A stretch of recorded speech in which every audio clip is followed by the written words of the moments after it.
اب دیکھیے diagnose free ہے، کوئی پیسہ نہیں ہے قرآن و اہل بیت کا، لیکن کیا ہے اس میں شیطان ڈائگنوز کرنے نہیں دیتا۔ میں مثال دوں، مثلا اگر آپ چلے گئے ڈاکٹر کے ہاں، ڈاکٹر نے کہا آپ کو کینسر ہے، آپ کا تو بالکل چہرہ پیلا ہو جائے گا، مجھے کینسر ہے ڈاکٹر صاحب میں کیا کروں، کہ یہ کرو، یہ سب کرنے کے لیے تیار ہو جائیں گے جو بھی، کیونکہ جسم جان سے بڑا پیار ہے، دنیا میں بھی رہنا چاہتے ہیں۔ لیکن اگر آپ چلے آئے مولانا کے پاس، مولانا نے کہا آپ کے پاس تکبر ہے، یہ کسی بزرگ نے کہا کہ آپ کے یہاں تکبر ہے، تو شیطان رکاوٹ کہ میرے اندر تکبر نہیں، آپ کے اندر تکبر ہے۔ اب دیکھیے شیطان رکاوٹ بنتا ہے، ورنہ علاج مفت ہے، قرآن نے مفت بتایا، اہل بیت نے مفت بتایا۔ لہذا ایک صاحب تھے وہ الیکشن میں کھڑا ہونا چاہتے تھے، پارلیمنٹ میں جانا چاہتے، کسی نے کہا بھائی تمہیں کوئی ووٹ نہیں دے گا، کہ کیوں؟ کہ سب کو پتا ہے آپ کے اندر تکبر ہے۔ کہا نہیں میں جلسہ کروں گا، لوگوں کو بتاؤں گے جھوٹا پروپیگنڈا۔ اس نے ہزاروں لوگوں کو جمع کیا کہ بھائی لوگ کہتے ہیں کہ میرے اندر تکبر ہے، بالکل جھوٹا پروپیگنڈا، اگر میرے اندر تکبر ہوتا تو میں تم جیسے 2% کے لوگوں کے پاس ووٹ لینے آتا؟ صلوات پڑھے محمد والے۔ ہمارا حال بھی یہی ہے، ہم ہنس دیں، جب قرآن کی لیبارٹری میں جائیں گے ہم سب پریشان ہو جائیں گے، ہمارے اندر بھی ہے، ہمارے اندر بھی ہے۔ صلوات پڑھے محمد جوال۔ اب سنیے قرآن کی لیبارٹری، قرآن کی آیت، آئیے سب ٹیسٹ کریں ہمارے اندر تکبر ہے یا نہیں، قرآن کی آیت سے ٹیسٹ کریں، فری میں ٹیسٹ کریں اور علاج کریں۔ اللہ نے پوچھا اے ابلیس تو نے سجدہ کیوں نہیں کیا؟ قال رب بما اغویتنی، شیطان کا جملہ۔ اللہ کو کیا ضرورت ہے شیطان ملعون کا جملہ لے؟ جملہ وہ لے آیا جس میں ہمارے لیے ہدایت، کوئی جملہ قرآن میں ایسا نہیں جس میں ہدایت نہیں۔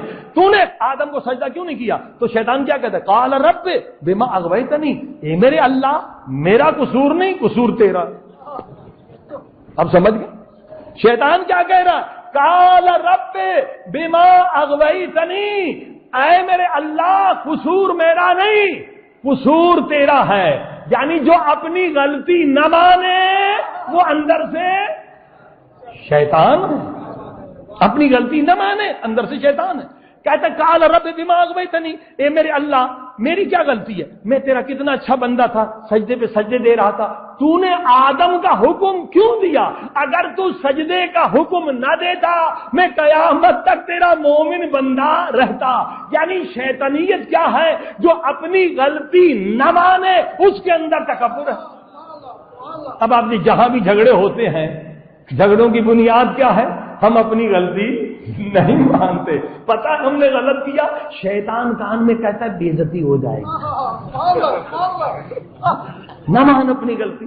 اب میں سے جلدی میں نے کوئی آیت غلط پڑھ لی اور آپ میں سے کسی نے کہا مولانا نہیں آیت تو آپ نے غلط پڑھی، اگر میرے اندر تکبر ہوگا تو میں کہوں گا نہیں آپ کو کیا پتا عربی کی، عربی میں 7 طرح سے قرات ہوتی، جاؤ بھائی غلطی نہیں مانوں گا۔ جہاں تکبر ہوگا انسان اپنی غلطی نہیں مانے گا۔ میرے بھائیو جتنے دنیا میں اختلافات ہیں، فتنے ہیں، میاں بیوی کے درمیان جھگڑا، ساس بہو کا جھگڑا، بھائی کا جھگڑا، اصل کیا ہے؟ انسان اپنی غلطی نہیں مانتا۔ وسوس فی صدور الناس، شیطان کہتے غلطی نہ مان، بے عزتی ہو جائے گی، ذلیل ہو جاؤ، یہ شیطان کا جملہ ہے۔ مگر قرآن اہل بیت کیا فرماتے ہیں؟ فرماتے ہیں غلطی کو ماننا ایمان ہے۔ جس نے سب سے پہلے غلطی مانی وہ سب سے پہلے مومن بنا۔ غلطی کو ماننا ایمان ہے، غلطی کو نہ ماننا کفر ہے۔ صلوات پڑھی محمد۔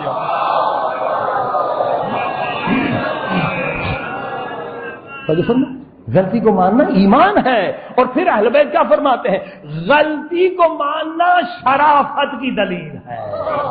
یہ حدیث، جو انسان شریف ہے وہ پہلے غلطی مان لیتا ہے، اور حدیث میں آیا غلطی ماننے کی، جو غلطی کو مانتا ہے وہ شجاع ہے، جرت مند ہے، جو ڈرتا ہے بزدل ہے وہ غلطی نہیں مانتا۔ اب دیکھیے یہ اہل بیت کہہ رہے، شیطان کیا کہتا ہے؟ اپنی غلطی نہ مان، اگر غلطی نہ مانی تو تکبر آ جائے گا۔ صلوات پڑھی محمد والے۔ اب دیکھیں امام محمد باقر علیہ السلام،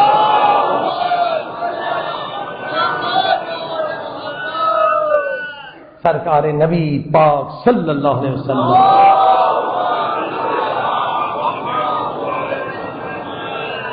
نورانی حدیث فرماتے ہیں، یہ حدیث اگر سن لیں دل سے تو زندگیوں میں انقلاب آ جائے گا، زندگیاں نورانی ہو جائیں گی، فتنے ختم ہو جائیں گے، پریشانیاں۔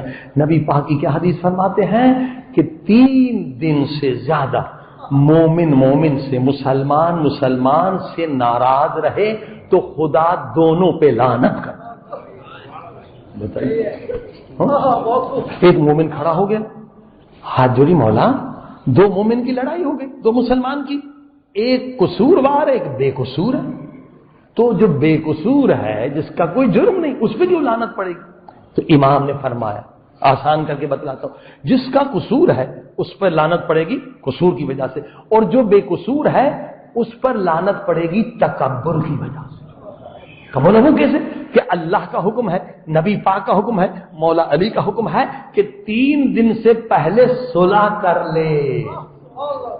یہ کیوں نہیں صلح کرتا ہے؟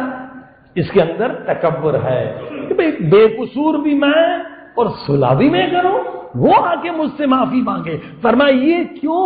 تکبر کی وجہ سے یہ صلح میں پہل نہیں کر رہا۔ اب امام نے مکمل حدیث فرمائی، نبی پاک کی حدیث فرمائی۔ نبی پاک نے فرمایا جو بے قصور ہے اس پہ ظلم زیادتی ہوئی ہے، اگر وہ صلح میں پہل کرتا ہے، صلح کے لیے جاتا ہے، فرمایا جب ایک قدم اٹھاتا ہے خدا ایک قدم اٹھانے پر اس کے 70 گناہ معاف کرتا ہے، ایک قدم اٹھانے پر 70 نیکی عطا فرماتا ہے، ایک قدم اٹھانے پر 70 درجات بلند کرتا ہے۔ بس اتنا ثواب نہیں، ایک قدم اٹھانے پر بے قصور اگر صلح میں پہل کرے، ایک قدم اٹھانے پر خداوند عالم اسے 70 مقبول حجوں کا ثواب دیتا ہے۔